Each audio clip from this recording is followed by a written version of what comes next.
Hello everyone, mathematics की class में आपका हार्दिक स्वागत है। यह लेक्चर टीजीटी और पीजीटी दोनों के लिए बहुत महत्वपूर्ण है और इस टॉपिक की एक खास बात है कि आप जब एग्ज़ाम में क्वेश्चन सोल्व करेंगे तो इसके क्वेश्चन करने में आपको सबसे कम समय लगेगा। अर्थात यदि आप इस टॉपिक के क्वेश्चन करते हैं तो आपके टाइम की बचत होगी। तो यह मैजिकल टॉपिक है ग्रुप से संबंधित बातें हम ध्यानपूर्वक आपको स्टडी कराएंगे।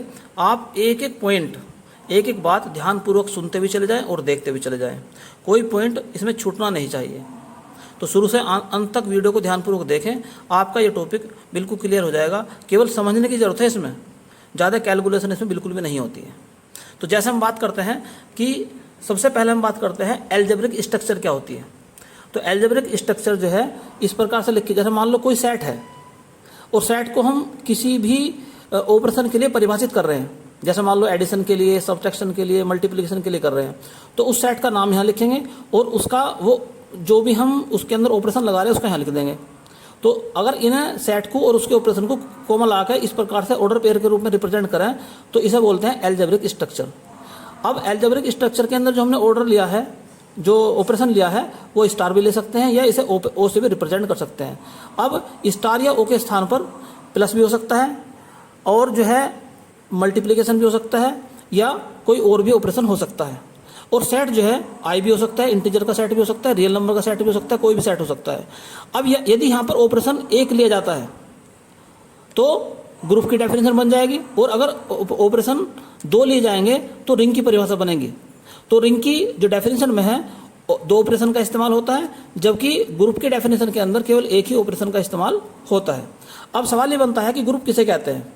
तो कोई सेट जिसके अंदर एक ऑपरेशन है और उसमें ये चार प्रॉपर्टी हो, उस सेट के अंदर चार प्रॉपर्टी हो और ऑपरेशन के साथ में कौन कौन सी प्रॉपर्टी हो, ये चार प्रॉपर्टी। नंबर एक है क्लोजर प्रॉपर्टी। क्लोजर प्रॉपर्टी का अर्थ ये होता है कि अगर ए और बी दो एलिमेंट जी के अंदर है और ऑपरेशन लगाने के बाद जो नया एलिमेंट आया है ए ऑपरेशन बी, वह भी जी के अंदर हो, तो इस प्रॉपर्टी को क्लोजर प्रॉपर्टी कहते हैं। यानी कि ए और बी दो अलग अलग एलिमेंट हैं जो सेट जी के अंदर है, लेकिन इनके आपस में ऑपरेशन लगाने के बाद में जो नया एलिमेंट बना है वो नया एलिमेंट भी जी के अंदर होना चाहिए। तो हम ये कहेंगे कि जी जो है क्लोज्ड है with respect to this operation. दूसरी बात है एसोसिएटिविटी का क्या अर्थ है।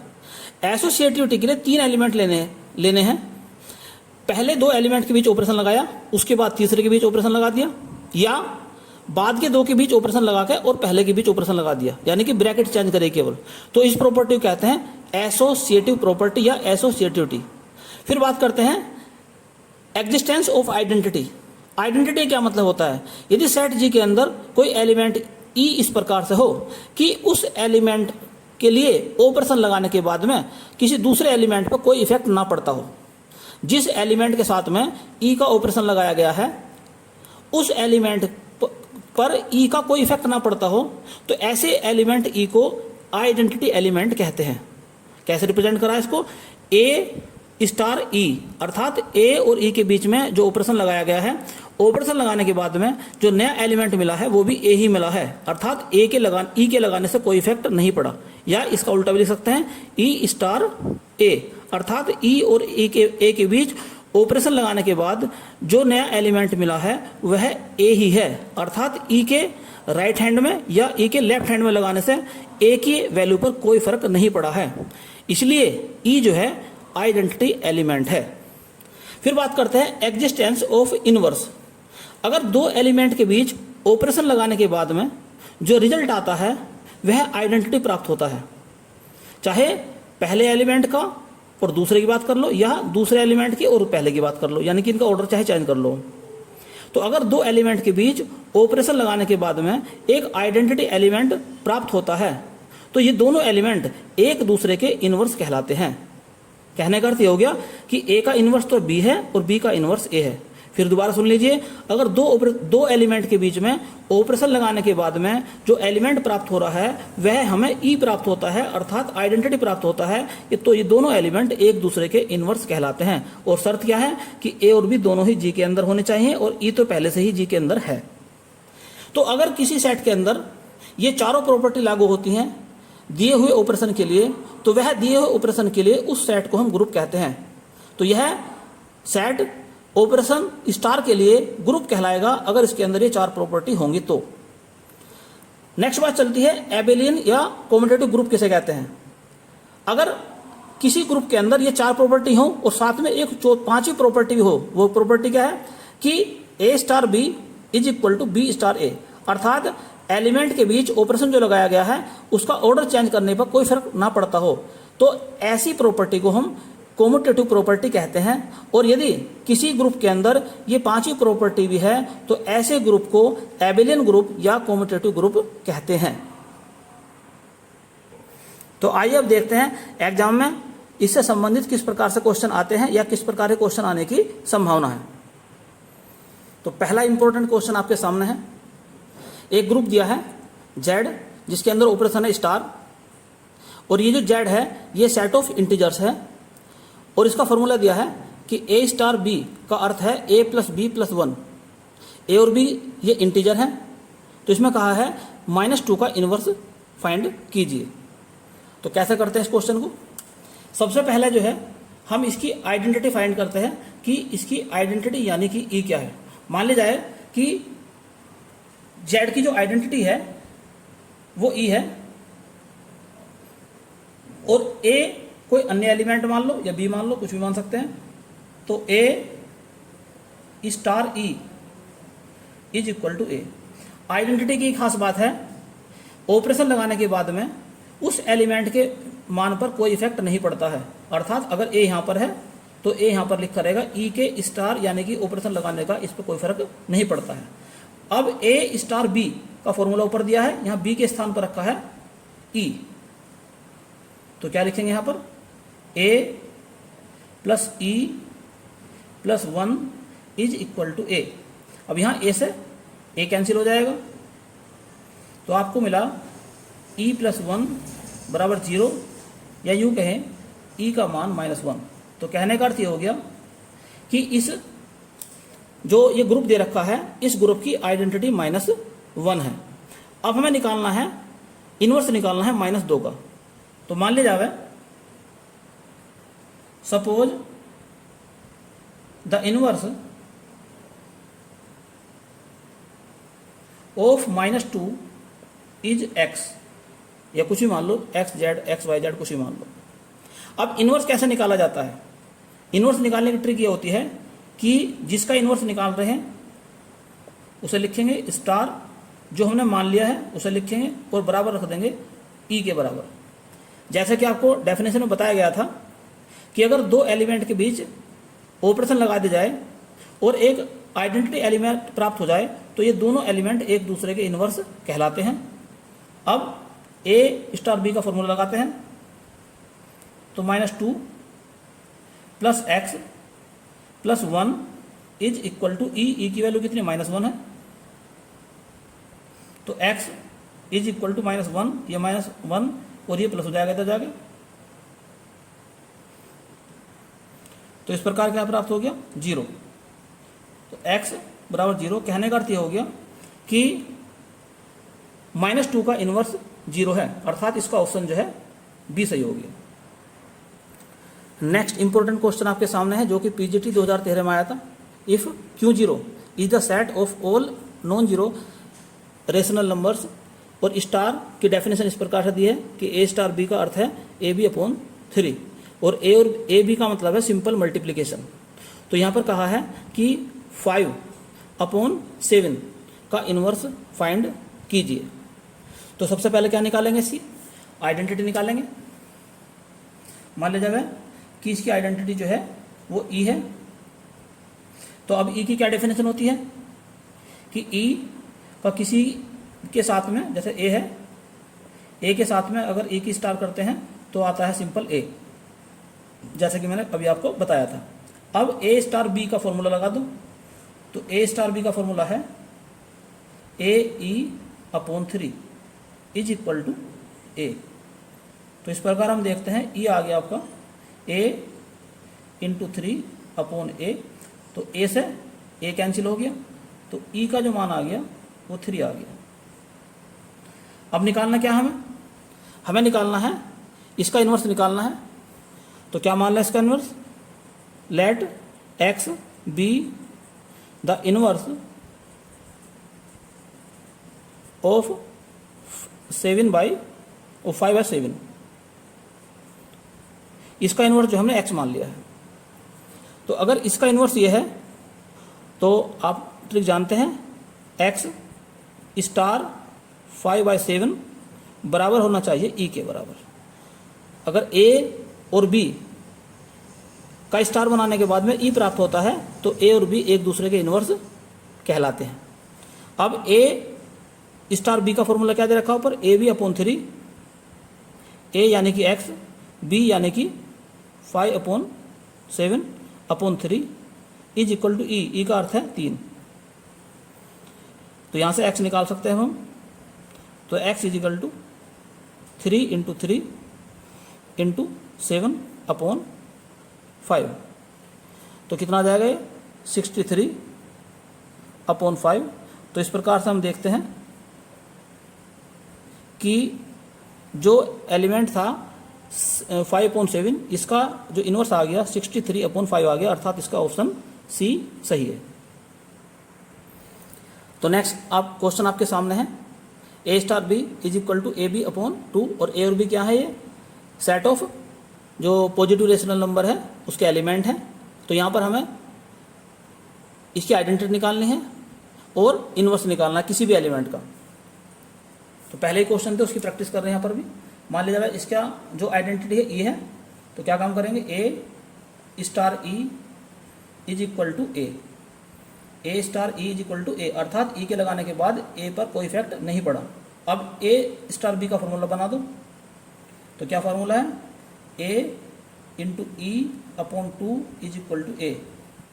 निकालना क्या हम? e निकालना है। तो e बराबर a × 2/a, a से a कैंसिल हो गया, तो इसकी आइडेंटिटी आ गई 2। तो इस प्रकार से हम आइडेंटिटी फाइंड कर सकते हैं। अब मान लीजिए इसने कहा है कि x का इन्वर्स फाइंड कीजिए। x का इन्वर्स, कोई भी एलिमेंट ले लिया हमने, तो उसका इन्वर्स या a का इन्वर्स कह लो, किसी का कह लो। मान लो a का जो इन्वर्स है वो x है, तो a का इन्वर्स क्या है? x है। तो a स्टार x बराबर होना चाहिए e के बराबर। तो a x/2 डेफिनेशन के अकॉर्डिंग, और e का मान कितना है? 2 है, तो यहाँ 2 रख देंगे। तो a x is equal to 4। तो इस प्रकार से हमने x का मान निकल कर आ जाएगा 4/a। तो कहने का अर्थ यह है कि जो भी a का मान दिया है, जैसा मान लो इसमें क्वेश्चन में कहता कि 3 का इन्वर्स ज्ञात कीजिए, तो आप क्या लिखते हैं? 4/3। मान लो 5 का इन्वर्स कहता तो आप लिखते हैं 4/5, यानी कि a वो एलिमेंट है जिसके बारे में उसने कहा है कि इसका इन्वर्स ज्ञात कीजिए। तो इस प्रकार से हम आइडेंटिटी एलिमेंट और इन्वर्स निकाल सकते हैं। तो नेक्स्ट क्वेश्चन आपके सामने है, a स्टार b का फॉर्मूला दिया है a + b + ab, और a और b क्या है? रियल नंबर है। तो उसने कहा इसकी आइडेंटिटी ज्ञात करो और एलिमेंट a का इन्वर्स फाइंड कीजिए। तो सबसे पहले आइडेंटिटी निकालते हैं। मान लीजिए इसकी आइडेंटिटी ये है, तो क्या तरीका है?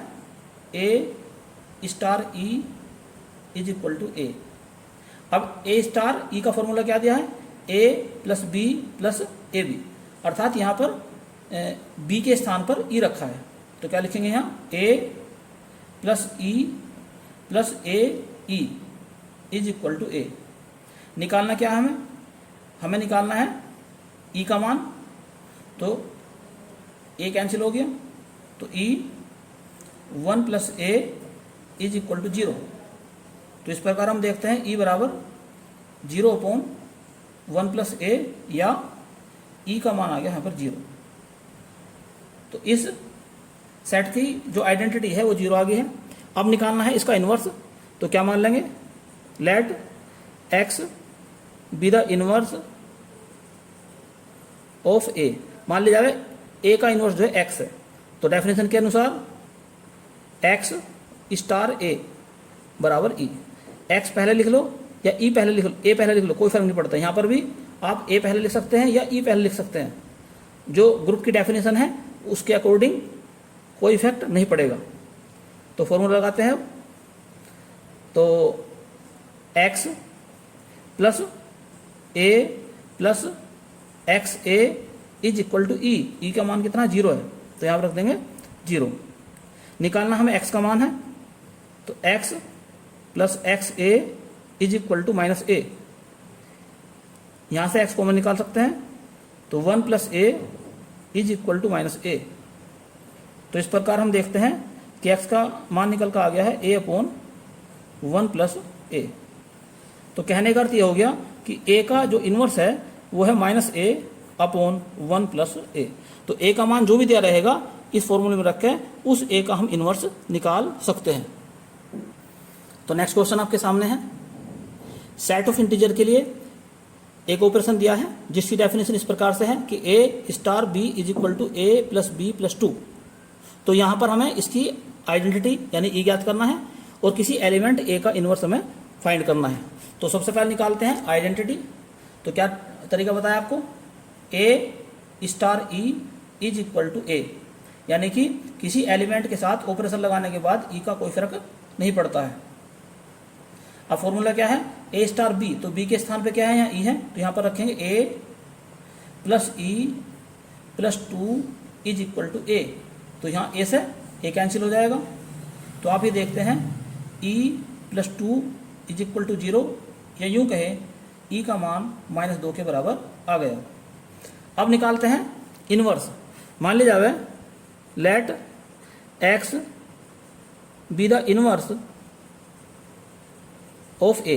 क्या मान लिया हमने कि a का इनवर्स जो है x है, तो रूल के अकॉर्डिंग a स्टार x या x स्टार a, कोई सा भी लिख सकते हैं, इज इक्वल टू e।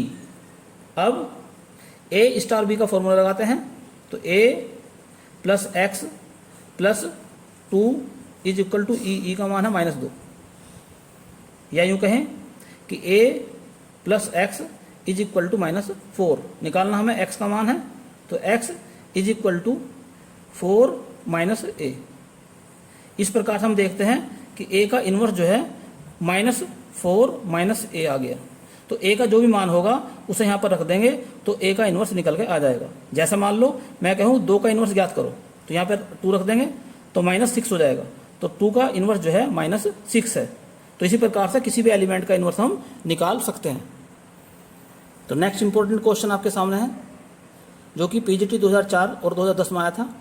ये इस प्रकार से क्वेश्चन नहीं पूछा गया था, इसके कुछ पार्ट पूछे गए थे। इस पूरे क्वेश्चन को ध्यानपूर्वक समझते हैं।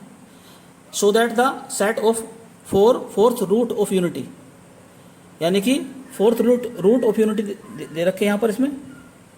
तो ये सिद्ध करना है कि ये एक एबेलियन ग्रुप बनाते हैं विद रेस्पेक्ट टू मल्टीप्लिकेशन, यानी कि ऑपरेशन दिया है यहाँ पर मल्टीप्लिकेशन। तो जब इस प्रकार के क्वेश्चन आते हैं तो सबसे पहले इसकी कंपोजिशन टेबल बनाते हैं। तो कैसे बनाते हैं कंपोजिशन टेबल, एक रो में और एक कॉलम में ये एलिमेंट हमने लिख दिए हैं। अब क्योंकि ये मल्टीप्लिकेशन की बात चल रही है, तो 1 की मल्टीप्लिकेशन 1 में करो तो 1 आएगा, 1 की -1 में करेंगे तो -1 आएगा, 1 की i में करेंगे तो i आएगा, 1 की -i में करेंगे तो भी -i ही आएगा। अब -1 की 1 में करते हैं तो -1 आता है, -1 की -1 में करेंगे तो 1 आएगा, और -1 की जब i में करेंगे तो -i आएगा, और -1 की जब -i में करेंगे तो प्लस का i आएगा। इसी प्रकार से i की जब 1 में करेंगे तो i की जब -1 में करेंगे तो -i, और i की जब i से करते हैं तो -1 आता है, और जब i की -i से करते हैं तो प्लस का 1 आता है। आप ये जानते हैं कि i इंटू आई यानी कि i स्क्वायर, यानी कि -1 का रूट का स्क्वायर यानी कि -1। आगे चलते हैं, -i की जब 1 में करते हैं तो -i, -i की जब -1 में करेंगे मल्टीप्लाई तो आएगा प्लस का i, और जब -i की i में करेंगे तो आएगा प्लस का 1, और जब -i की -i में करते हैं तो आता है माइनस का 1। अब यहाँ पर पहली जो प्रॉपर्टी है क्लोजर प्रॉपर्टी, उसके बारे में बात करते हैं। हम क्या देखते हैं, जब किसी भी एलिमेंट से मल्टीप्लाई करी गई है तो ये एलिमेंट प्राप्त हुए हैं जो कि कंपोजिशन टेबल के अंदर रखे हुए हैं, और ये सभी एलिमेंट सेट जी के एलिमेंट हैं। ये सभी एलिमेंट किसके हैं, सेट जी के एलिमेंट हैं। इसका मतलब ये हो गया कि दो एलिमेंट के बीच ऑपरेशन लगाने के बाद जो नया एलिमेंट प्राप्त हुआ है वो भी सेट जी का ही प्राप्त हुआ है। इस प्रकार से हम ये कह सकते हैं कि G is closed with respect to multiplication. तो पहली प्रॉपर्टी जो है इस प्रकार से लिखी जाती है कि सारे एलिमेंट जो है इस कंपोजिशन टेबल के अंदर है जो जी के एलिमेंट है। इस प्रकार से जी जो है मल्टीप्लिकेशन के लिए क्लोज है। दूसरी प्रॉपर्टी की बात करते हैं, जी के जो एलिमेंट है वो कॉम्प्लेक्स नंबर है और कॉम्प्लेक्स नंबर एसोसिएटिव होते हैं। तो इस प्रकार से जी जो है एसोसिएटिव भी है। यानी दो प्रॉपर्टी तो सामान्य सी है, इसमें कोई दिक्कत वाली बात नहीं है। अब तीसरी प्रॉपर्टी की बात करते हैं। सबसे पहले निकालते हैं इसकी आइडेंटिटी। आइडेंटिटी वो एलिमेंट जिसको मल्टीप्लाई करने के बाद में उस एलिमेंट पे कोई इफेक्ट ना पड़ता हो। जैसे 1 की 1 में मल्टीप्लाई करी तो 1 रहा, 1 की -1 से मल्टीप्लाई करी -1 रहा, जैसा पहला था ऐसे ही रहा। 1 की i से मल्टीप्लाई करी तो i रहा, यानी कि i के वैल्यू पे कोई फर्क नहीं पड़ा। ऐसे ही 1 की जब मल्टीप्लाई करते हैं -1 से तो -1 ही -i ही आता है, यानी कि i की मल्टीप्लाई 1 की मल्टीप्लाई -i से करने के बाद -i ही प्राप्त होता है। अर्थात 1 की इनमें मल्टीप्लाई करने के बाद में ये लाइन सेम प्राप्त होती है। तो हम ये कह सकते हैं कि इसकी आइडेंटिटी 1 है। अब बात चलती है कि इनवर्स कैसे निकालते हैं। अब इनवर्स की टेक्निक समझो जरा। जैसे हमें निकालना है 1 का इनवर्स, -1 का, i का और -i का, इनका इनवर्स निकालना हमें। तो इस पर उंगली रखेंगे और इस लाइन में देखते हैं कि कहाँ 1 है। यहाँ 1 है, इसके ऊपर देखेंगे 1, यानी कि 1 का इनवर्स 1 है। अब इसकी बात करते हैं -1। इस लाइन में देखते हैं कहाँ 1 आ रहा है, आइडेंटिटी कहाँ आ रही है, यहाँ आ रही है। ये किसके साथ आई है, -1 के, तो इसका -1 का इनवर्स जो है -1 है। i की बात करते हैं, यहाँ i है 1 किसके साथ आया, इसके साथ आया है, अर्थात i का इनवर्स जो है -i है। इसी प्रकार से -i की बात देखते हैं, इसमें 1 कहाँ है, यहाँ पर आया है, किसके लिए आया, i के लिए आया है, तो इसकी इनवर्स हो गया 1। तो इस प्रकार से -i का इनवर्स क्या हो जाता है, 1 i हो जाता है। -i का इनवर्स क्या है, i। तो एग्जाम में मोस्टली इस प्रकार से पूछा जाता है कि इस सेट की आइडेंटिटी निम्नलिखित में क्या होगी, तो ऑप्शन दे देगा उसमें कुछ भी, तो इसकी आइडेंटिटी क्या होगी, 1 होगी। एक बात, और आइडेंटिटी हमेशा यूनिक होती है, अर्थात 2 आइडेंटिटी नहीं हो सकती। और किसी भी एलिमेंट का इनवर्स भी यूनिक होता है, अर्थात किसी एक एलिमेंट के 2 इनवर्स नहीं हो सकते। तो ये बात ध्यान रखना, ये भी एग्जाम पूछी गई है कि आइडेंटिटी कितनी होती है। तो किसी भी ग्रुप की जो आइडेंटिटी है वो यूनिक होती है, अर्थात सिंगल होती है। और किसी भी एलिमेंट का जो इनवर्स है वो 1 होता है, अर्थात किसी भी एलिमेंट के इनवर्स 2 नहीं हो सकते। दूसरी बात, एग्जाम में क्वेश्चन इस तरह से भी आता है कि -1 का इनवर्स बताइए, तो -1 का इनवर्स क्या है, -1 है। ऐसे पूछ सकता है i का इनवर्स बताइए, तो i का इनवर्स क्या है, -i है। इस प्रकार से पूछ सकता है। और चारों प्रॉपर्टी हमने इसमें होल्ड करके दिखा दी हैं। तो हम ये कह सकते हैं कि ये जो सेट G है ये मल्टीप्लिकेशन के लिए ग्रुप हो गया। चारों प्रॉपर्टी दिखा दी हमने, ये ग्रुप हो गया। अब देखते हैं कि क्या ये कॉम्यूटेटिव यानी कि एबिलियन ग्रुप भी है, अर्थात इसके a star b is equal to b star a है। इसकी तरीका क्या है, इसका तरीका पता करने का यह है कि आप इसकी एक रो लीजिए पहले वाली और इसकी एक कॉलम लीजिए। ऐसा मुझे रखिए 1 -1 i -i, यानी कि पहली रो और पहली कॉलम बिल्कुल एक जैसी हैं, आइडेंटिकल है। दूसरी की बात करते हैं, दूसरी रो दूसरी कॉलम -1 i -i, दूसरी कॉलम और दूसरी रो भी बिल्कुल एक जैसी है। अब तीसरी रो और तीसरी कॉलम लेते हैं, i -i -1 तो तीसरी रो और तीसरी कॉलम भी बिल्कुल एक जैसी है। चौथी की बात करते हैं, -i 1 यानी कि चौथी रो और चौथी कॉलम बिल्कुल एक जैसी हैं। इस प्रकार से हम ये देखते हैं इसकी corresponding row and column identical हैं। इस प्रकार से हम ये कह सकते हैं कि ये जो ग्रुप है ये कॉम्यूटेटिव है, अर्थात ये एक एबिलियन ग्रुप भी है। एक यहाँ पर बात याद रखने की और थी कि ये जो ग्रुप मैंने ऊपर लिखा था अभी, ये प्लस के लिए यानी कि एडिशन के लिए ग्रुप नहीं है। जो सेट था वो एडिशन के लिए ग्रुप नहीं है। क्यों नहीं है, इसका भी कारण समझ लो। जैसे 1 किसके अंदर था, G के अंदर था, और -1 किसके अंदर था, वो भी G के अंदर था। अब इन दोनों एलिमेंट की प्लस करते हैं, यानी कि ऑपरेशन क्या है, प्लस है तो प्लस करेंगे। अगर ऑपरेशन मल्टीप्लिकेशन हो तो मल्टीप्लिकेशन करते हैं। तो यहाँ पर क्या करते हैं, प्लस करते हैं। तो 1 + -1 0। क्या ये G के अंदर है, बिल्कुल नहीं है। तो इसलिए ये क्लोज नहीं है एडिशन के लिए। अगर ये क्लोज नहीं है तो ग्रुप ही नहीं है। ठीक है, तो अगर कोई भी जो 4 प्रॉपर्टी है उनमें से कोई सी फेल हो जाती है तो वो ग्रुप नहीं होगा। तो याद रखना, ये जो सेट है ये एडिशन के लिए ग्रुप नहीं है बल्कि मल्टीप्लिकेशन के लिए ग्रुप है। तो नेक्स्ट इंपॉर्टेंट क्वेश्चन आपके सामने है, एक सेट दिया है जी और ये सेट है imaginary cube root of unity. I omega और ओमेगा स्क्वायर क्या होते हैं, ये इमेजिनरी क्यूब रूट होते हैं यूनिटी के। तो हमें ये दिखाना है कि ये जो सेट जी है ये मल्टीप्लिकेशन के लिए एक एबेलियन ग्रुप है। एग्जाम में क्वेश्चन ऐसे नहीं आता, एग्जाम में जैसा मैंने बताया था इसी प्रकार का क्वेश्चन आता है कि एक सेट आपके सामने दे देगा, ऑपरेशन दे देगा, मल्टीप्लिकेशन है, तो बताइए कि इसकी आइडेंटिटी क्या है, या ओमेगा जो है इसकी इनवर्स क्या है, या ओमेगा इनवर्स का ओमेगा स्क्वायर का इनवर्स क्या है, या 1 का इनवर्स क्या है। इस प्रकार से पूछता है मोस्टली। तो सबसे पहले क्या बनाएंगे, इसकी कंपोजिशन टेबल। तो कैसे बनाते हैं कंपोजिशन टेबल, पहले एक रो में एक कॉलम में इसके एलिमेंट लिख लिया हमने। अब 1 की मल्टीप्लाई 1 से करते हैं तो 1 आएगा, 1 की मल्टीप्लाई ओमेगा से करेंगे तो ओमेगा आएगा, और 1 की मल्टीप्लाई जब ओमेगा स्क्वायर से करेंगे तो ओमेगा स्क्वायर ही आएगा। ओमेगा की मल्टीप्लाई 1 से करते हैं तो ओमेगा आएगा, ओमेगा की मल्टीप्लाई जब ओमेगा से करते हैं तो ओमेगा स्क्वायर आएगा, और ओमेगा की मल्टीप्लाई जब ओमेगा स्क्वायर से करेंगे तो ओमेगा की पावर 3 आएगा। और आप जानते हैं ओमेगा क्यूब का मान 1 होता है, तो यहाँ 1 लिखा जाएगा। ऐसे ही ओमेगा स्क्वायर की जब मल्टीप्लाई 1 से करते हैं तो ओमेगा स्क्वायर आएगा, और जब ओमेगा स्क्वायर की मल्टीप्लाई ओमेगा से करेंगे तो ओमेगा 3 आएगा और उसका मान होता है 1। ऐसे ही जब ओमेगा स्क्वायर की मल्टीप्लाई ओमेगा स्क्वायर से करेंगे तो ओमेगा की पावर 4 आएगा। इसका अर्थ होता है ओमेगा पावर 3 इंटू ओमेगा, और ओमेगा पावर 3 का मान होता है 1, यानी कि इसका मान आएगा ओमेगा। तो इस प्रकार से ये कंपोजिशन टेबल हमने बना ली है। अब प्रॉपर्टी चेक करते हैं। पहली प्रॉपर्टी है क्लोजर प्रॉपर्टी। तो इसके जितने भी एलिमेंट है कंपोजिशन टेबल के एलिमेंट हैं वो सब जी के एलिमेंट हैं। तो इसका मतलब ये हो गया कि ये जो ग्रुप, ये जो सेट जी है ये मल्टीप्लिकेशन के लिए क्लोज्ड है।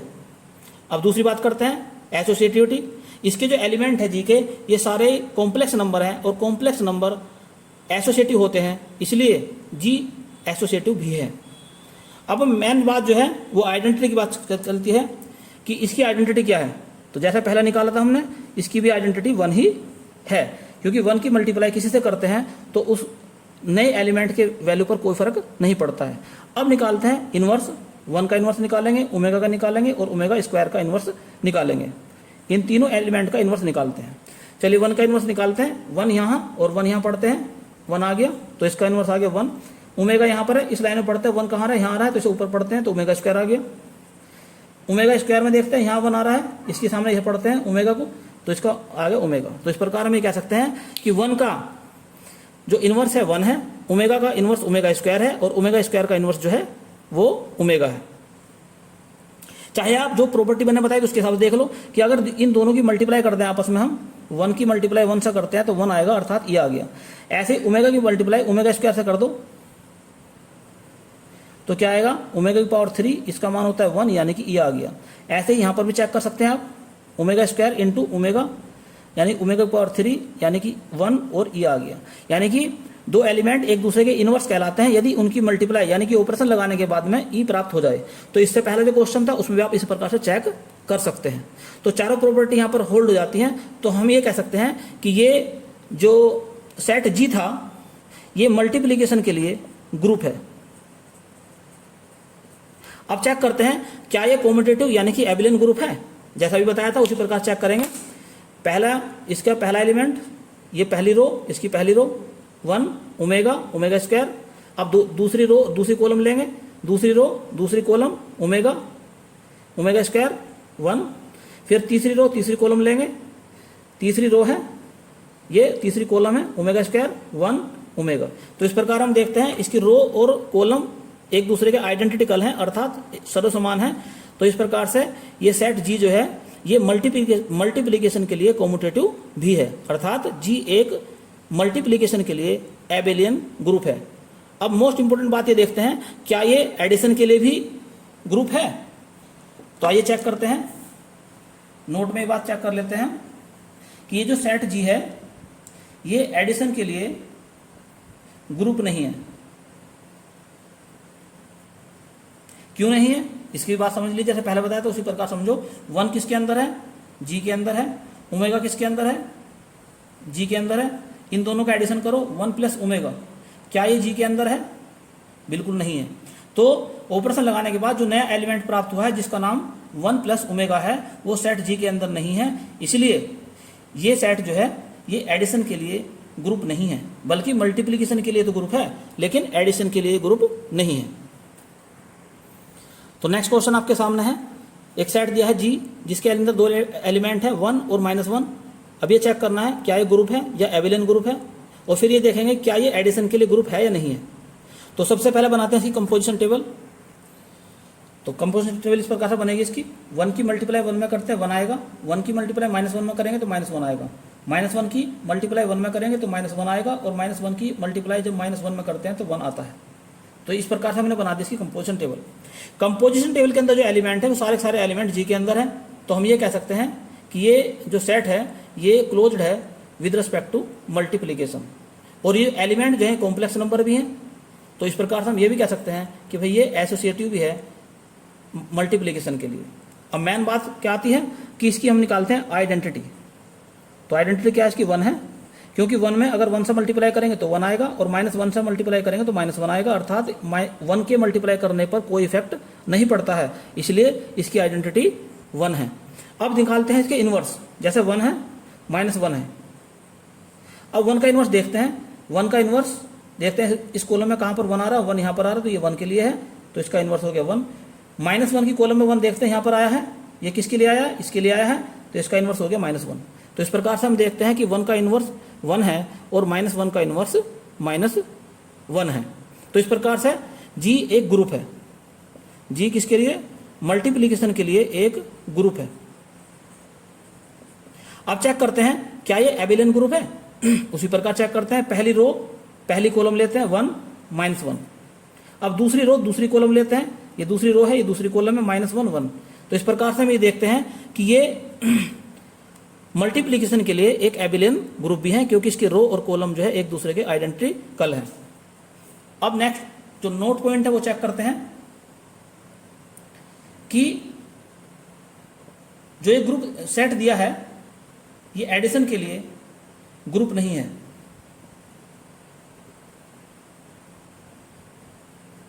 क्यों नहीं है, फिर उसी प्रकार चेक कर लेते हैं इसको। क्यों, 1 जो है वो सेट जी के अंदर है, -1 जो है वो भी सेट जी के अंदर है, इनके बीच ऑपरेशन लगाया 1 -1 यानी 1 + -1, तो आगे 0, और 0 जो है वो सेट जी के अंदर नहीं है, अर्थात दो एलिमेंट के बीच ऑपरेशन लगाने के बाद जो नया एलिमेंट प्राप्त होता है वो उस सेट जी के अंदर नहीं है, इसलिए ये सेट एडिशन के लिए ग्रुप नहीं है। ये सेट केवल मल्टीप्लिकेशन के लिए कॉम्यूटेटिव ग्रुप है, लेकिन एडिशन के लिए ग्रुप नहीं है।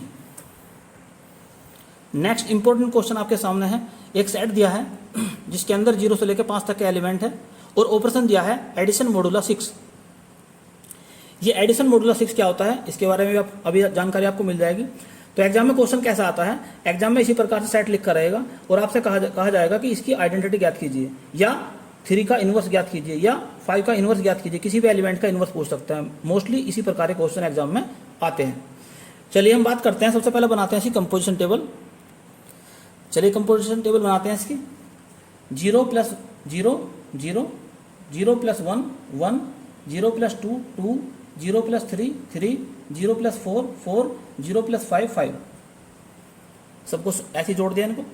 1 + 0 1, 1 + 1 2, 1 + 2 3, 1 + 3 4, 1 + 4 5, 1 + 5 6। यहाँ पर 6 आ गया, लेकिन अब शर्त क्या है, शर्त यह है कि जब आप 1 + 5 करते हैं तो आंसर 6 आता है। अब एडिशन मॉडुला 6 का मतलब यह होता है कि अगर ये एडिशन मॉडुला 6 है यहाँ पर, तो इसका अर्थ यह होता है कि 1 + 5 6, 6 से डिवाइड करो, रिमाइंडर क्या बचेगा, शेषफल क्या बचेगा 0। तो यहाँ पर 6 नहीं लिखा जाएगा, यहाँ पर 0 लिखा जाएगा। बात समझ में आ गई कि दोनों को जोड़ने के बाद में फिर 6 से डिवाइड करेंगे, जो रिमाइंडर है वो रिमाइंडर लिखा जाता है इस कंपोजिशन टेबल के अंदर। यहाँ तक रिमाइंडर कोई बचा ही नहीं था, क्योंकि यहाँ 5 से कम 6 से कम थे, इसलिए यहाँ पर डायरेक्ट लिख दिया हमने ऐसे। लेकिन जब भी नंबर 6 से ऊपर हो जाएगा, 6 या 6 से ऊपर हो जाएगा, तो 6 पे होने पर 0, 6 से ऊपर होने पर जैसे 7 है तो 1, इस प्रकार से जो भी रिमाइंडर बचेगा मतलब वो यहाँ पर लिखा जाएगा। आगे चलते हैं।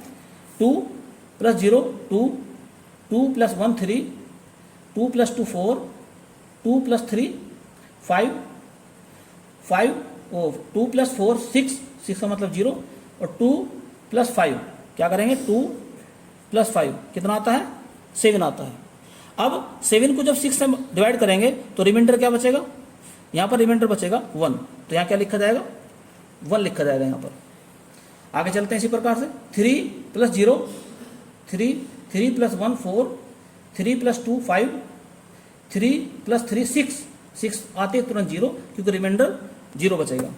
फिर 3 + 4 3 + 4 कितना आ गया 7 7 को हम करेंगे डिवाइड किससे 6 से करेंगे तो रिमाइंडर क्या बचेगा 1।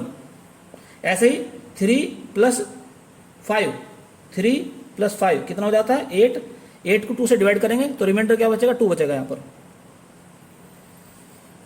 आगे चलते हैं 4 + 0 4 4 + 1 5 4 + 2 6 यानी कि 0 4 + 3 7 यानी कि 1 4 + 4 8 8 2 तो इसके आगे क्या बचता है रिमाइंडर 2 बचता है। 4 + 5 9 हो जाएगा तो रिमाइंडर कितना बचेगा 3। ऐसे यहाँ पर चलते हैं 5 + 0 5 5 + 1 6 6 का 0 5 + 2 7 7 का 1 5 + 3 8 8 का 2 5 + 4 9 9 का कितना आ जाएगा 3 और 5 + 5 10 10 का आ जाएगा 4। चलिए प्रॉपर्टी चेक करते हैं। कंपोजिशन टेबल के अंदर जितने भी एलिमेंट्स हैं वो सब सेट जी के एलिमेंट्स हैं, इसलिए जी जो है एडिशन मॉडुला 6 के लिए क्लोज्ड है। All the elements of the composition table are the elements of G, इसलिए जी जो है एडिशन मॉडुला 6 के लिए क्लोज्ड है। बात क्लियर होगी। एसोसिएटिविटी कोई दिखाने की आवश्यकता नहीं है उसको भी, केवल बात आते हैं आइडेंटिटी पर। तो इसकी आइडेंटिटी क्या है 1, क्यों नहीं आइडेंटिटी क्या है इसकी 0, क्योंकि 0 को किसी में भी हमने ऐड करा है उस एलिमेंट के वैल्यू पर कोई फर्क नहीं पड़ा है। 0 0 1 1 2 2 3 3 4 4 5 5 यानी कि 0 को ऐड करने के बाद कोई फर्क नहीं पड़ा, इसलिए इसकी आइडेंटिटी क्या होगी 0 होगी। चाहो तो आप चेक भी कर सकते हैं कि 0 को ऐसे भी चेक कर सकते हैं आप कि 0 + 0 एडिशन मॉडुला 6 के साथ तो आया 0, यानी कि फिर 0 यानी कि ई लिख लो, चाहो तो ऐसे भी लिख सकते हैं कि ई प्लस एडिशन मॉडुला 6 पहला एलिमेंट 0 तो ई का मान क्या 0 प्लस एडिशन मॉडुला 6 0, तो यहाँ पर क्या आ जाएगा 0। ऐसे यहाँ पर अब क्या 0 लिया, अब क्या 1 एलिमेंट लेंगे, ये चेक करने का तरीका है ये भी। तो 0 एडिशन मॉडुला 6 1 तो यहाँ पर आ जाएगा 1। ऐसे ही आप चेक कर सकते हैं 2 को भी, तो 0 प्लस एडिशन मॉडुला 6 2 तो ये भी 2 आएगा। ऐसे यहाँ पर आगे चेक करो 3 के लिए तो 0 और यहाँ पर 3 तो यहाँ पर 3 आ जाएगा। इसी प्रकार से और चेक करो 4 के लिए तो 0 प्लस एडिशन मॉडुला 6 4 = 4। ऐसे ही ई एडिशन मॉडुला 6 और यहाँ पर 5 0 प्लस एडिशन मॉडुला 6 5 = 5। अब देखो कैसे पढ़ते हैं इसको। 0 को जब ई के साथ में इसका ऑपरेशन लगाया जाता है तो क्या 0 प्राप्त होता है। 1 के साथ ई का ऑपरेशन तो 1 ही प्राप्त हुआ, 2 के साथ ई का ऑपरेशन 2 ही प्राप्त हुआ, 3 के साथ ई का ऑपरेशन 3 ही प्राप्त हुआ, 4 के साथ 4 प्राप्त हुआ, 5 के साथ 5 प्राप्त हुआ। कहने का अर्थ ये हो गया कि ये जो एलिमेंट थे इनमें ई के साथ ऑपरेशन लगाने के बाद में इनके मान पर कोई इफेक्ट नहीं पड़ता है, इसलिए ई जो है वो आइडेंटिटी है, अर्थात 0 इसकी आइडेंटिटी है। अब निकालते हैं इनवर्स। चलिए सभी एलिमेंट का इनवर्स निकालते हैं। 0 का इनवर्स देखते हैं, इस लाइन में कहाँ पर 0, यहाँ पर 0 है, इसके ऊपर देखते हैं 0 तो यानी कि 0 का इनवर्स 0। 1 की बात करते हैं, 1 की लाइन में कहाँ पर 0, यहाँ पर 0 है, इससे ऊपर इसे पढ़ते हैं तो 0 कहाँ आया, ये 5 के लिए है, अर्थात 1 का इनवर्स जो है 5 है। इसी प्रकार से 2 का इनवर्स चेक करते हैं, ये 0 है यानी कि 4 पढ़ते हैं इसे। ऐसे 3 का इनवर्स चेक करेंगे, 0 यहाँ पर आया, किसके लिए 3 के लिए। ऐसे 4 का इनवर्स चेक करते हैं, यहाँ देखते हैं, फिर ऊपर चलते हैं 2।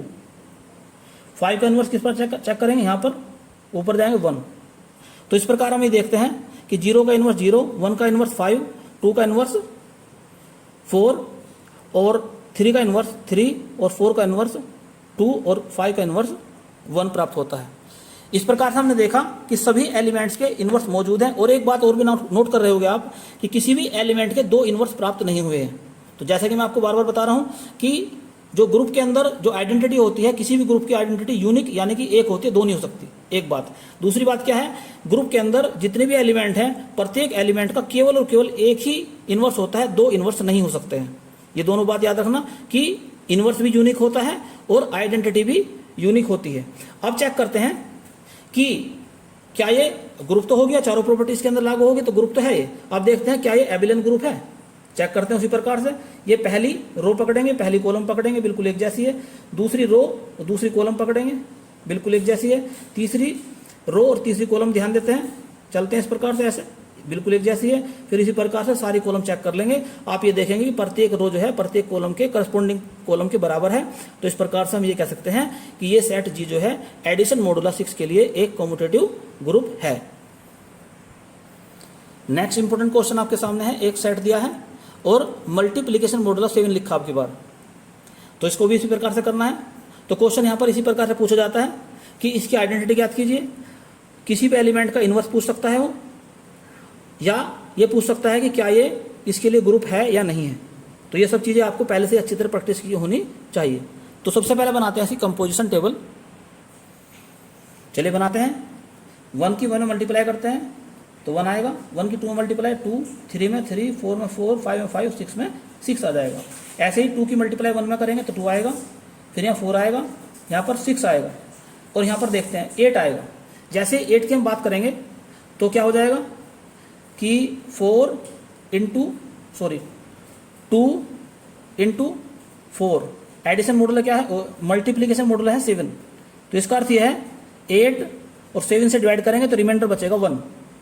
तो यहाँ पर लिखा जाएगा 1। ऐसे ही यहाँ आगे चलो 10 के लिए रिमाइंडर बचेगा 3 और यहाँ पर 12 के लिए रिमाइंडर बचेगा 5।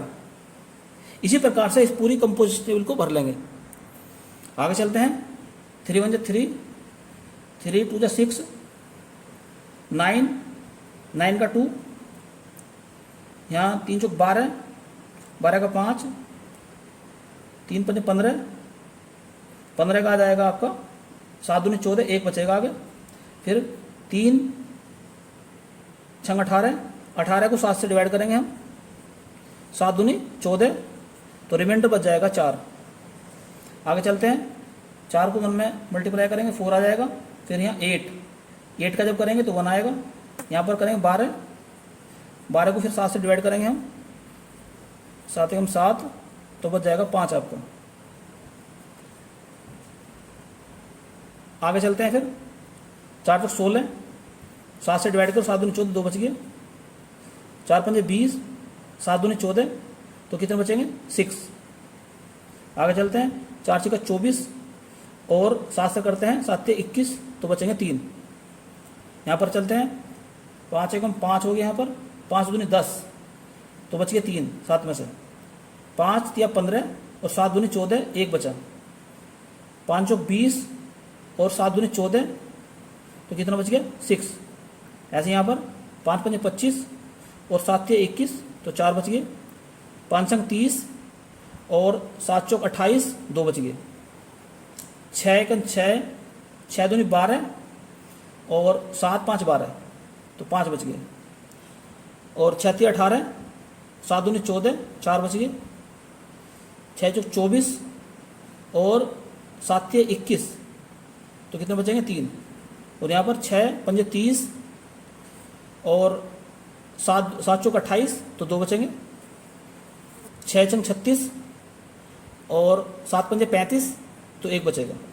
तो इस प्रकार से कंपोजिशन टेबल आपकी तैयार होगी। सबसे पहली प्रॉपर्टी चेक करते हैं कि कंपोजिशन टेबल के अंदर जो भी एलिमेंट हैं वे सारे एलिमेंट जो है सेट जी के अंदर हैं, इस सेट के अंदर है। इस प्रकार से हम ये कह सकते हैं जी जो है मल्टीप्लीकेशन मॉडुला 7 के लिए क्लोज्ड है। दूसरी बात एसोसिएटिविटी, क्योंकि सारे इंटीजर कह लो या नेचुरल नंबर कह लो, वो एसोसिएटिव होते ही हैं। अब बात करते हैं, सबसे मेन जो बात आती है वो आती है आइडेंटिटी की। तो आइडेंटिटी क्या है इसकी 1, क्योंकि 1 में मल्टीप्लाई करने के बाद में सेम टू सेम एलिमेंट ये उतर गया एलिमेंट। तो अगर पहली जो रो है वो ऊपर के बराबर है इसके, तो हम कहेंगे कि इसकी आइडेंटिटी 1 है यहाँ पर। तो आइडेंटिटी कितनी आ गई इसकी, ई का मान आ गया 1। अब चेक करते हैं इसके इनवर्स। 1 का इनवर्स चेक करेंगे, 2 का। तो इनवर्स चेक करने की तरकीब मैंने आपको बताई थी कि पहली रो के अंदर ढूंढेंगे, 1 के सामने 1 आया, यहाँ 1 आ गया तो यहाँ 1 लिखेंगे। 2 के सामने देखते हैं 1 कहाँ पर आ रहा है, यहाँ पर आ रहा है, किसके लिए आया, 4 के लिए आया, तो इसका इनवर्स हो गया 4। 3 के लिए देखते हैं 1 यहाँ पर आया है, किसके लिए, 5 के लिए आया है, तो इसका इनवर्स हो गया 5। 4 के लिए देखते हैं यहाँ पर आया 1, किसके लिए, 2 के लिए, तो यहाँ 2 लिखेंगे। 5 के लिए देखते हैं यहाँ पर 1 आया है, किसके लिए, 3 के लिए आया है, तो 3 इसका इनवर्स हो जाएगा। फिर देखते हैं 6 के लिए 1 यहाँ पर आया है, 6 के लिए, तो 6 हो जाएगा। इस प्रकार से हम ये कह सकते हैं कि 1 का इनवर्स 1 है, 2 का इनवर्स 4 है, 3 का इनवर्स 5 है, 4 का इनवर्स 2 है, और 5 का इनवर्स 3 और 6 का इनवर्स 6 है। और आप ये भी चेक कर सकते हैं कि ये इनवर्स है या नहीं है, इसकी जो ट्रिक बता रखी है आप उससे भी चेक कर सकते हैं कि इन दोनों की मल्टीप्लाई करो एडिशन मॉडुलस 7 के लिए और आंसर चेक करो क्या आएगा। तो यहाँ पर तो 1 ही आएगा। यहाँ पर जब मल्टीप्लाई करेंगे दोनों के आपस में, तो 2 × 4, तो एडिशन मॉडुलस 7 के लिए क्या आ जाएगा, 8 बचेगा 1, तो यहाँ पर 1 आएगा। हर प्रत्येक किसी को चेक कर लो, यहाँ पर चेक कर लो चाहे आप, तो 5 3, तो एडिशन मॉडुलस और मल्टीप्लिकेशन मॉडुलस 7 के लिए 7 5 या 15 और 7 दूनी 14, 1 बचा, तो सब जगह यहाँ 1 ही आएगा, अर्थात आइडेंटिटी आएगा। इसलिए हम ये कह सकते हैं कि 5 और 3 एक दूसरे के इनवर्स हैं, 4 और 2 एक दूसरे के इनवर्स हैं, 2 और 4 एक दूसरे के इनवर्स हैं, सबके इनवर्स एक दूसरे के यहाँ पर मौजूद हैं। तो हम ये कह सकते हैं कि प्रत्येक एलिमेंट का इनवर्स है इसी सेट के अंदर मौजूद है। तो इस प्रकार से ये एक ग्रुप है। अब चेक करेंगे कि इसकी रो और करस्पॉन्डिंग कॉलम क्या बराबर है, तो आप चेक करेंगे कि बराबर मिलेगा। अर्थात इस प्रकार से हम ये कह सकते हैं कि यह एक एबेलियन ग्रुप है, किसके लिए, मल्टीप्लिकेशन मॉडुलस 7 के लिए। नेक्स्ट इंपॉर्टेंट क्वेश्चन आपके सामने है जो कि पीजीटी 2009 में आया था। From following sets the group under the indicated operation is, यानी कि पहला सेट दिया है, इसके लिए ऑपरेशन दिया है, दूसरा सेट दिया है, इसके लिए ऑपरेशन दिया है, ये तीसरा सेट है और इसके लिए ऑपरेशन ये माइनस है, ये दे रखा है, इसके लिए ऑपरेशन यहाँ पे लिखा है मैट्रिक्स मल्टीप्लिकेशन। तो ये चेक करना है कि कौन सा इनमें ग्रुप है, कौन सा ग्रुप नहीं है। तो इसकी आप टेबल बनाएंगे उसी प्रकार से कंपोजिशन टेबल, तो आप बनाकर देखेंगे जो सारी 4 प्रॉपर्टी हैं वो होल्ड कर जाएंगी, तो इस प्रकार से ये एक ग्रुप साबित हो जाएगा। मैं ये दिखाता हूँ जो ग्रुप नहीं होंगे। जरा इसकी अगर हम बात करें, जब इसके आप टेबल बनाएंगे यहाँ पर, तो टेबल में जब आप मल्टीप्लाई करेंगे, 0 की मल्टीप्लाई 0 से 0 0 0 0 0, तो प्रत्येक में 0 0 प्राप्त हो जाएगा, या यानी कि यहाँ पर जो है आइडेंटिटी प्राप्त नहीं होगी आपको। अगर 1 में करेंगे मल्टीप्लाई तो 1 की भी 0, यहाँ पर भी 0 आ जाएगा इस पर का सम में, तो इसकी ना तो आइडेंटिटी प्राप्त होगी आपको और ना ही इनका इनवर्स प्राप्त होगा, इसलिए एक ग्रुप नहीं होगा। अगर इसकी हम बात करते हैं, जैसे यहाँ पर इंटीजर्स है कोई भी, जैसे मान लो 5 एक इंटीजर है, -2 एक इंटीजर है, तो इसका मीनिंग क्या हो गया, 3। अगर हम बात करें ऐसे 2, बल्कि आप इसको ऐसा ना समझ के समझें कि जो सेट ऑफ इंटीजर है वो एडिशन के लिए तो ग्रुप होता है, लेकिन वो सबट्रैक्शन के लिए ग्रुप नहीं होता है। अगर हम मैट्रिक्स की बात करते हैं, मैट्रिक्स के अंदर भी यही लागू होती है बात कि जो इसके अंदर 2x2 की एक 0 मैट्रिक्स बनाते हैं हम, 0 0 0 0 ये बनाते हैं, तो इसका इन्वर्स एग्जिस्ट नहीं करता है। जब इसका इन्वर्स एग्जिस्ट नहीं करेगा तो ये एक ग्रुप नहीं होगा। तो कहने का अर्थ ये हो गया कि तीनों ग्रुप नहीं है, पहला ही केवल एक ग्रुप होगा। आप इन्हें अच्छी तरह से चेक कर लेना। ये 4 इंपॉर्टेंट थ्योरम आप याद रखना। नंबर 1 बात, किसी भी सेट या ग्रुप की जो आइडेंटिटी होती है वो यूनिक होती है, अर्थात एक होती है, 2 आइडेंटिटी नहीं होती है। नंबर 2 बात, किसी सेट के अंदर प्रत्येक एलिमेंट का इन्वर्स यूनिक होता है, अर्थात किसी भी एलिमेंट के 2 इन्वर्स नहीं हो सकते। और तीसरी बात यह है, किसी भी एलिमेंट के इन्वर्स का इन्वर्स वो स्वयं एलिमेंट होता है। और चौथी बात यह है, अगर 2 एलिमेंट का बीच ऑपरेशन लग रहा है या मल्टीप्लिकेशन लग रहा है और इनका इन्वर्स किया जाए तो दूसरा एलिमेंट पहले लिखा जाएगा और पहला एलिमेंट बाद में लिखा जाएगा और इनका लगा देंगे इन्वर्स, यानी कि ए बी का होल इन्वर्स बराबर होगा b inverse minus b inverse into a inverse. आइए देखते हैं इन्हीं पॉइंट से संबंधित एग्जाम में क्वेश्चन कैसे आए हैं। तो पीजीटी 2013 में इस प्रकार से क्वेश्चन आया था, एक्स वाई जो है किसी ग्रुप जी के एलिमेंट है और ये ओ लिख रखा, ओ मतलब ऑपरेशन, स्टार की जगह इसने लिखा है ओ। तो उसने कहा है एक्स ऑपरेशन वाई का इन्वर्स। तो आपको बताया गया था कि अभी आपको मैंने बताया था कि ए बी का इन्वर्स बराबर बी का इन्वर्स पहले है और ए का इन्वर्स बाद में, तो वाई का इन्वर्स पहले ये और एक्स का इन्वर्स बाद में, तो इस प्रकार से इसका ऑप्शन सी सही है। नेक्स्ट क्वेश्चन आपके सामने है जो कि पीजीटी 2013 में आया था, the number of identity elements. तो किसी ग्रुप के अंदर कितने आइडेंटिटी एलिमेंट्स होते हैं, मैंने अभी बताया था आपको कि यूनिक होता है, यानी कि 1 होते हैं, तो ऑप्शन हो जाएगा इसका ए। नेक्स्ट इंपॉर्टेंट क्वेश्चन आपके सामने है a x B is equal to b. तो यहाँ पर एक्स की वैल्यू फाइंड करनी है, ऑप्शन आपके सामने है। तो सबसे पहले क्या काम करेंगे इसके अंदर, a x B is equal to b. तो दोनों तरफ हमें निकालना एक्स का मान है, तो यहाँ ए हटना चाहिए। यहाँ से ए हटाने के लिए यहाँ पे ए से ए के इन्वर्स से मल्टीप्लाई कर दो, तो ए का inverse a x B is equal to ए का इन्वर्स बी। जो काम इधर करेंगे वही इधर करना है। अब हम जानते हैं ए इन्वर्स ए, इसे एक साथ लिख लो, x B is equal to a inverse b. और याद रखना एक बात, ए इन्वर्स ए या ए इन्वर्स इसका मान जो है ई के बराबर होता है, तो ये क्या हो गया, e x B is equal to A inverse b. और ई में किसी से मल्टीप्लाई कर दो कोई फर्क नहीं पड़ता है, अर्थात ई को हटा दो यहाँ से, तो X B is equal to A inverse B. अब बी हटाओ यहाँ से, तो राइट हैंड साइड में किससे मल्टीप्लाई करते हैं, बी के इनवर्स से, तो क्या मिलेगा आपको, एक्स बी, यहाँ बी का इनवर्स से मल्टीप्लाई करेंगे, ऐसे यहाँ पर ए इनवर्स बी और बी के इनवर्स से मल्टीप्लाई कर देंगे। तो अब यहाँ बन जाएगा एक्स बी बी इनवर्स, यहाँ पर बन जाएगा A inverse B B inverse, ये ई हो जाएगा, ये भी ई हो जाएगा, तो ई हट जाएगा, तो एक्स इज इक्वल टू ए का इनवर्स। तो ऑप्शन इसका सही हो जाएगा इसमें, none of these. Next important question आपके सामने है जो कि पीजीटी 2000 में आया था, in a group G a square is equal to e है। तो बताना है इसमें से कि जी का ऑर्डर जो है ओनली 2 है। अब जी का ऑर्डर क्या होता है, इसके बारे में इसी वीडियो का नेक्स्ट पार्ट जो होगा, सेकंड पार्ट, उसमें आपको समझाया जाएगा। G is not abelian, G is abelian. तो यहाँ पर जी जो है एबेलियन आएगा, कैसे सिद्ध करते हैं इसको। अब चूंकि काफ़ी लंबी वीडियो हो चुकी है तो मैं इसको आपको लिख के दिखा रहा हूँ, आप इसे समझ लेना।